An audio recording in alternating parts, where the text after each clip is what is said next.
একবার যদি বানিয়ে না খান তাহলে কখনোই বুঝতে পারবেন না এই প্রাণ জুড়ানো শরবত আসলে কতটা টেস্টি হয়। সারাদিন রোজা রাখার পর রমজান মাসে ফলের এই জুসটা খেতে যে কী ভালো লাগে তাই ভাবলাম বন্ধুদের সাথে একটু শেয়ার করে ফেলি। তার জন্য এখানে আমি কয়েক রকমের ফল নিয়েছি আর পাশাপাশি নিয়েছি 1 লিটার দুধ। আপনারা চাইলে এটা টক দই দিয়েও করতে পারেন, তবে আমি দুধ দিয়েই করছি যেহেতু আমার কাছে টক দই ছিল না। আর ফলের মধ্যে এখানে আমি নিয়েছি কমলা, নিয়েছি আনার, নিয়েছি খেজুর, তারপর থাকবে আঙুর ফল আর হচ্ছে কলা। সবগুলো ফল আমি সুন্দর করে আগে থেকে একটু ভিজিয়ে রেখেছিলাম পানিতে। এখন হচ্ছে এগুলো আমি একদম খোসা ছাড়িয়ে ক্লিন করে নিচ্ছি।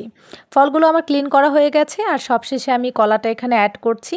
কলার পরিমাপটা যদি একটু বেশি দেওয়া যায় তাহলে এটা খেতে কিন্তু অনেক বেশি টেস্টি হয়। তো আপনারা এইভাবে একদিন ট্রাই করবেন, কারণ রমজান মাসে সারাদিন রোজা রাখার পর আসলে এই খাবারটা বা এই পানীয় জাতীয় যে শরবতটা হয়, আমরা এটাকে আসলে শরবত না বলে লাচ্ছিও বলতে পারি। মানে ওই টাইপেরও একটা টেস্ট আসে এটার মধ্যে। তো আমি এখানে সর্বপ্রথমে একটা ব্লেন্ডার জাগ নিয়ে নিয়েছি এবং ব্লেন্ডার জাগের হচ্ছে আমি অল্প পরিমাপ দুধ দিয়েছি। দিয়ে হচ্ছে ফল মানে যেই ফলগুলো আঁশযুক্ত আছে সেগুলো হচ্ছে আমি দিয়ে দিচ্ছি। দিয়ে আমি এটাকে ভালো করে ব্লেন্ড করে নিব। আর এটাকে অল্প দুধ দিয়ে ব্লেন্ড করার কারণ হচ্ছে, কারণ যেহেতু এটা একটু আঁশযুক্ত ফল দেওয়া হয়েছে সেগুলো যেন আমি একটু ছেঁকে সেই আঁশগুলো ফেলে দিতে পারি।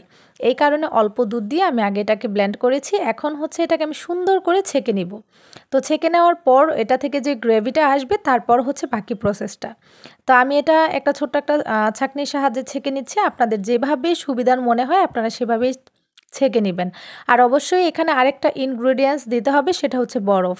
আসলে যখন খাবো তখন আমরা বরফটা দিয়ে খাবো, এটা আমি ভিডিওতে দেখাইনি, স্কিপ করেছি। আপনারা চাইলে বরফ দিয়ে খেতে পারেন।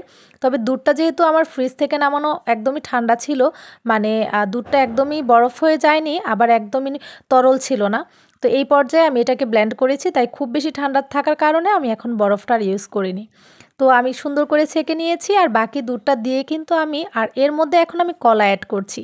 কলা যেহেতু আঁশযুক্ত ফল না, তার কারণে আমি কলাটা পরে অ্যাড করে সুন্দর করে ব্লেন্ড করে নিচ্ছি।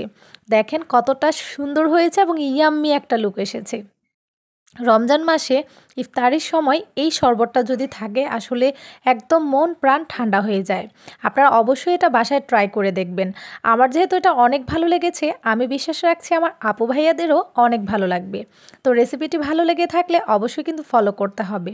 আর একবার অবশ্যই ট্রাই করে দেখবেন। আমার মনে হচ্ছে 100% আপনারা এটা থেকে ভালো ফিডব্যাক দিবেন আমাকে। যাই হোক, আমার শরবত বানানোটা কমপ্লিট হয়ে গেছে। আমি আশা করব আজকের ইফতারিতেই আপনারা এমন একটি শরবত বানিয়ে খাবেন। সবাই ভালো থাকবেন, সুস্থ থাকবেন। আল্লাহ হাফিজ। আসসালামু আলাইকুম।